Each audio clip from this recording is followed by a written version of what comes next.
everyone! Welcome to 8-Hit Gaming! Everything's different now, but don't be alarmed. It's still me, your host, Nick Sahoya. It's still a show about art, and weed, and video games, but now it's in San Francisco instead of Seattle. And because we're in San Francisco, we have access to some very talented queens who we didn't have access to before. Everybody, please say hello and welcome my first San Francisco guest, Erika Klash! Hi! What a surprise that I'm here. It's so surprising. Welcome to your game room. It's actually very surprising. Pulling back the curtain a little bit, breaking the fourth wall. We're shooting at 11 p.m., which is the latest we've ever shot. But this is like this is like clocking in for me. It's the witching hour. This is perfect for you. And the bitching hour, I hope. And the bitching hour as well. It's also a little scary because you have some vampire teeth in, and the fact that you needed to shoot at night makes me a little worried that you may be a real vampire. Any all bets are off. Right. I think one thing that has come for me over the last few months is I've been addicted to the pain of drag. Ooh, really? Yeah, so like, for example, earlier today I had these really long nails on, and I use like Gorilla Glue for nails. And they're like, aren't you like afraid that you're gonna kill yourself? I was like, if I do, like, it'll grow back. What are some other painful drag rituals that you have grown to love? Hairpins or... Yeah, well, like when a bobby pin, it goes like against your scalp really hard. Yeah. That's like painful as fuck, but also satisfying. Really? I mean, I think because, we put our bodies through a lot doing drag. So like to be able to like recognize that like, okay, I'm going to put myself through this, but it's going to be worth it in the end. It's always worth it. Erika, I am a big fan of your work on Dragula Season 2. I'm a big fan of your work in general. Your drag's right up my alley as a video game fan. Thank you. Very cartoon, anime inspired. Would you characterize it in that genre? Yeah, I kind of think of like living cartoon. So like, you look at a Super Mario, and he's like very different from like what a real person looks like. Right. That's kind of what I go for. So I like to sort of do stuff that's very graphic, stuff that kind of puts on a sort of a 2D illusion, if that makes any sense. Like I've never really been interested in like, prosthetics or crazy like stuff like that. What I love is like painting on something that looks 3D. Like like that big monster mouth that I do. That's sort of down like on the chin. Yeah, maybe it's sort of like a picture. Here. Yeah, right here. That's the kind of thing I love. It's like sort of like right in between those two worlds. I want to ask you right off the bat. We always have different skill levels of video game players, different skill levels of weed enthusiasm. Right. How would you rate on 1 to 10 your weed smoking acumen and your video game acumen? I wouldn't call myself a stoner. Like I don't need to smoke at a certain time or like need to start my day with something.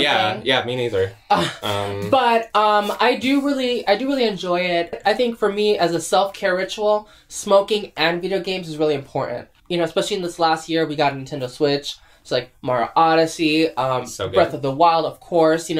Those games are really good to just zone out to and like smoke out and just play and just I mean, Breath of the Wild. That's a $60 vacation. You get to go to a different place for hundreds of hours. I'm doing a second playthrough of that one. Oh, and by the way, Erika's not smoking on the episode today because she just came from a shoot and she smoked a bunch of joints right when she left. Yeah. Well, we just finished up the Pastel Gore promotional shoot. Which is your event here in San Francisco. Yeah. So Pastel Gore is kind of like right at the crossroads of like nerdy drag versus like punk, tacky San Francisco drag, and so like.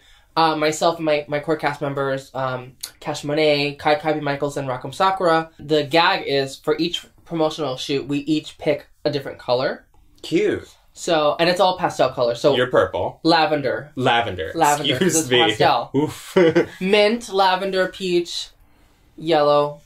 Blue. Yellow's just it doesn't have its own. Well, you could say pale yellow, but that sounds so boring. Oh, yeah, let's name it. Something. Lemonade? No. Dandelion. No, dandelion is more orangey yellow. Oh. So daffodil. Daffodil. Tulips can be every color. It's definitely daffodil. Daffodil. This is a game called Castlevania Symphony of the Night. And it's for the PlayStation 1. Yeah. We are playing it on an Xbox now. Don't judge us, Sony fans. We're doing our best. Yeah. You actually wanted to play Castlevania. This was the one I had. But you haven't played Symphony of the Night. I've actually never played Symphony of the Night because I've always been a Nintendo queen, like yourself. Right. So I never had a PS1. Oh, shit. Uh-oh. This is iconic. This is iconic. Great yeah. bad voice acting. It's iconic, you guys. Look it up. Humans who wish to pay me tribute. Tribute?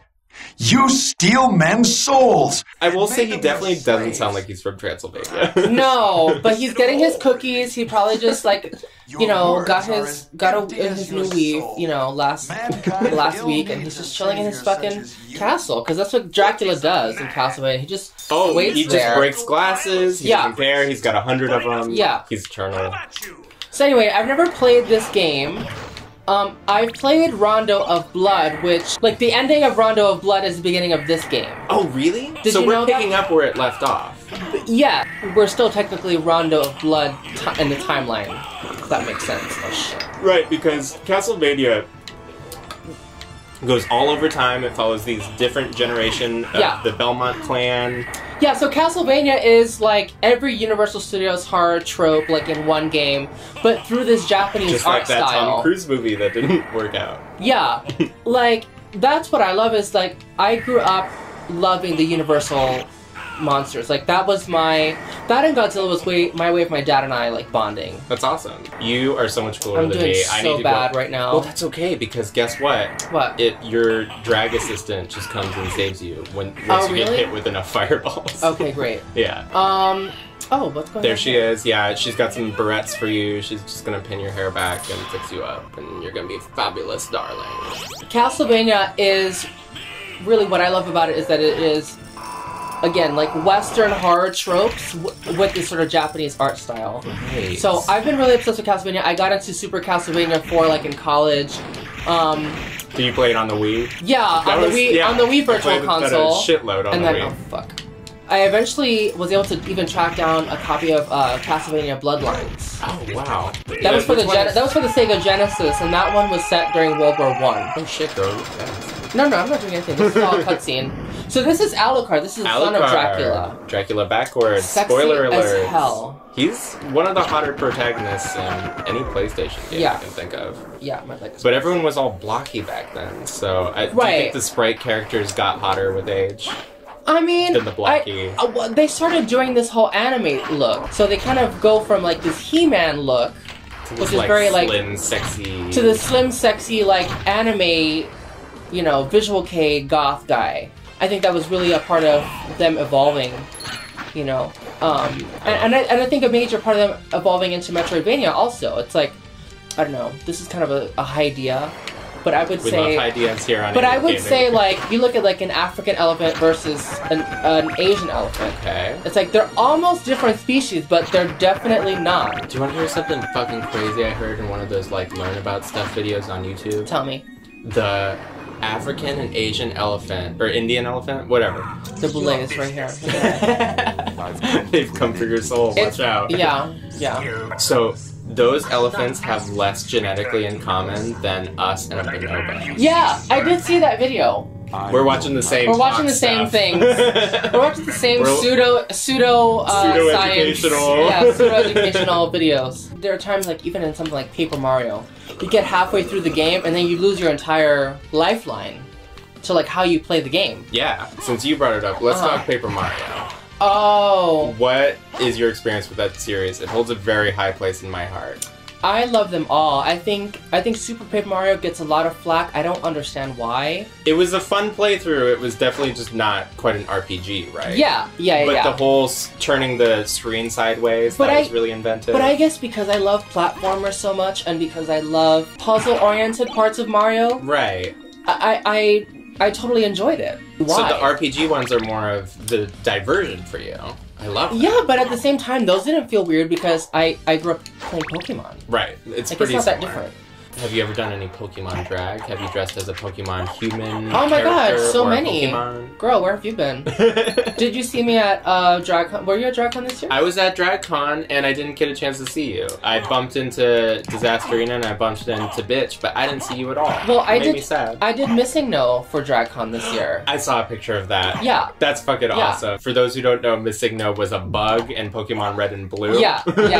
So it was a glitch, but it had this sort of backwards L shape. So right. A lot of what I love about drag is, especially like drag cosplay, Like, I was telling people, because Bitch Pudding, Cameron Michaels, and I were in this, Oh, and she was the Dragon that cosplay, day, right? yeah. So her and, Cameron were doing, like, you know, cosplays of human characters. And I was, and they were like, well, somebody asked, do you have any advice for, like, cosplay queens? And I said, well, one of the things that I've always loved about doing cosplay drag is, like, taking a Pokemon and, like a totally inhuman character and sort of applying a human shape to it. Things like, you know, how we cut the dress. Like, it was a one-arm dress. Oh my god, I just died. That's okay. I have no idea what I'm doing. You're a vampire. You'll come back. Yeah, but I have no idea what I'm even doing in this game. If we had Super Castlevania 4, I would totally, like, slay this.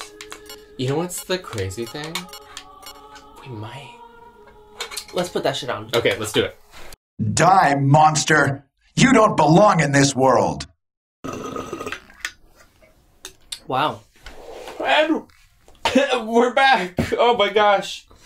We found Super Castlevania 4. Super Castlevania 4! It's right here on the Wii. Now this I've beaten on hard mode, and I've taken off my gloves, because I mean business now. I remember getting the Wii when it first came out, and I was like 14. Wow. You're a baby. I was already working at GameStop when the Wii launched. Fuck you! Oh my god. But honestly, like, GameStop trade...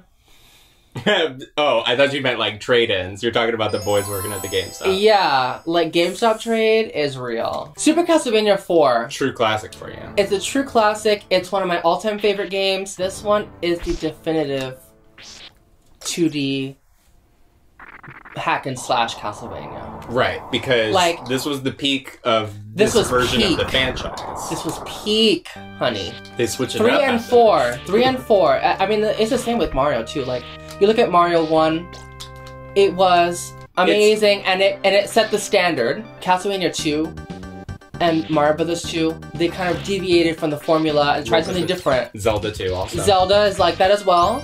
And then you look at the third entry, and that is the return to the standard, but just miles better. Right. Not because the first one was shitty, but because they have just found their groove. Ooh, you know all these secrets. Yeah, girl. Now, you just found a piece of meat in the wall. In a wall. That's, you know... Have you ever eaten meat that you found in a wall? No, I'm not really into glory holes. Not like a glory hole situation. I, like, heard myself say it. And I realized it was a glory hole joke. Thank you for getting there. I'm so mesmerized by how good you are at this game. But you see, when I smoke out, it's funny because when I first started smoking, I thought, oh, I'm gonna be horrible at video games if I smoke. The opposite is true. You get in a zone with it, right? But this is also really easy. This is not even. This is the first. I'm trying to get to something interesting as fast as possible. It's not even. It's not that it's amazing that you're accomplishing it. It's just this fluidity. Like, yeah, I can sense your muscle memory. Like, yeah. Like, it's totally. It's very that. It's a game for me. Like, in a way that Symphony of the Night never could be at this point. From what Universal movie is the horse head? Is that from The Godfather? Why?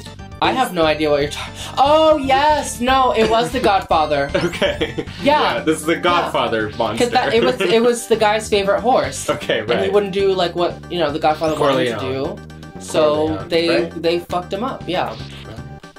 Yeah, Don Corleone, right? Yeah, but And then it was Vito Corleone. Vito.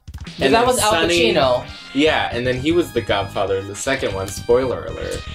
It's nice to just check it off your list. Like, that's a dick move. Sometimes I just went to go see that? It was very rude. I'm so Oh my god. It's nice that we finally are at a place that's challenging for.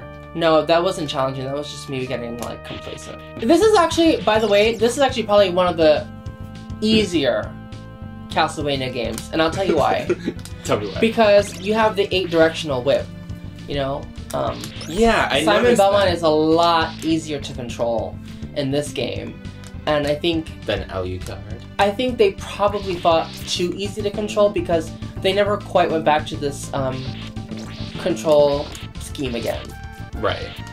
So. I feel like it would have been really good on Wii, though, because you're just swinging around. That would have been cool. Missed opportunity. Yeah. I have, like, a fucking laser focus right now. It's amazing. It's really good. I am so shook at, like, how much I'm, like, focusing. Hey, Erika. Guess what? What? Well, it's time for the quick time event! Yay! I love the quick time event. Wait, what is that?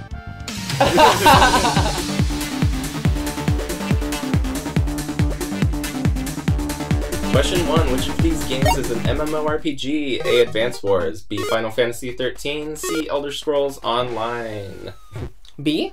No, it's Elder Scrolls Online. I'm sorry. I'm not familiar with all that. That's okay. Question 2. What was the subtitle of the second Fire Emblem game released on the GBA? I don't know, girl. A. Sacred Stones. B. Sacred Scrolls. C. Sacred Soil. I don't know. I'm not into Fire Emblem. Sorry. Just give me a letter then. C. No, I'm sorry, it's A. But hey, it's fine. You're shooting a lot of ducks. So I am shooting a lot of ducks. You're getting the points I there. have that going for me. Question 3 in oh my god, I'm so high. Question 3. The 2009 game Prototype took place in which U.S. city? A. Chicago. B. New York. C. Tulsa. Girl, I don't know. Okay, it's New York. That's okay. No points there. Question 4. When I played WoW, was I Horde or Alliance? A. Horde. B. Alliance. Girl, I don't know what you're talking about. It's okay, just give me a letter. A. It was not. It was not. I was Alliance. Question 5. What was the first Nintendo controller to have a Z button? A. The SNES. Oh, I know that. B. The N64. N64. C. The GameCube. That's right. Hey, you got a question. I know my Nintendo. You know your Nintendo. School me anything Nintendo. Question 6. What year was the Xbox 360 released? A. 2002. B. 2005. 2005. That is correct. Awesome. Question 7. Which of these James Bond games is not based on a movie? A. GoldenEye. B. Everything or Nothing. C. From Russia with Love. Everything or Nothing. That is correct. Awesome. And question 8. TOGEPI debuted in which Pokemon games? A. Gold and Silver. B. Ruby Sapphire. C. Black and White. Girl, that's easy. Gold and silver. Awesome! Hey! It was scary at first. You weren't getting any of the questions right. I know. But you were getting the ducks. I turned it around. Second round, you turned it around. That was very impressive. Great comeback. Thank you for believing in yourself. Absolutely. That's what we want to send out to the kids watching 8-Hit Gaming. You should probably be like 18 if you're watching this show. So the But takeaways here is that I don't know shit about video games, but I know how to play them. You do know shit about video games. It was just some No, of those questions were annoyingly hard, and I thank you for playing along. Were they annoyingly hard? I don't know. They kind of were. They were very specific. Okay. But it's all multiple choice. It's like the SATs. You just go boop, boop, boop, Yeah. and then you maybe get into There is college. a chance you get in, yeah. Erica, thank you so much for being on the show. Please tell the nice people at home where they should follow you on social media. Like, what are you into with the social media? Yeah, Facebook, Twitter, Instagram. It's all Erika Klash. Dragula Season 2. Pastel Gore. Check it out. She's amazing on Check that it season. out. No spoilers, but she turns out some amazing looks and... Has some amazing television making moments. Yes. Television making moments. Yeah. That's what we're about here. Making good TV. Erica, thank you so much for being my first San Francisco guest. I actually have a gift for you. Oh! It's a twofold gift. We have this Jinx Monsoon t-shirt. Oh my god. And can I just geek out over Jinx Monsoon really quick for like 2 seconds? So she was like one of the major people that I saw live before I was even 21 who really, really inspired me to do drag. Well, you should know that we watched a few episodes of Dragula Season 2 together, and she very much enjoyed your drag. So Oh! you should just know that. That's very sweet. The other gift is a little more self-serving. This is a print of me that you can have. Oh, very hot. Taken by my boyfriend, Alec White. You could buy a print online if you want. Just message me about it. We'll ship it to you. We just want your money, but we don't want to charge for this show. So Can buy I a show print. them? Can I show them? Show This them is the very little camera there. sexual. Very hot. Thank you. I love it. So yeah, you can get one of those prints if you want. You get one for free because you're wonderful. Oh, thank and you. you shot so many ducks. I'm gonna put this in our kitchen. Okay, I love it. I think that'd be good. This is the time in the show where we wave bye to the audience. So look at all of the cameras. Okay. And look at all of the people. Say bye to them. This is my camera. You can say hi to that one especially. This is the special one. Hi. Yeah. Hey, what's up, guys? Whoa. Happy Pride. This will come out 6 months from now. Bye. Bye. Bye.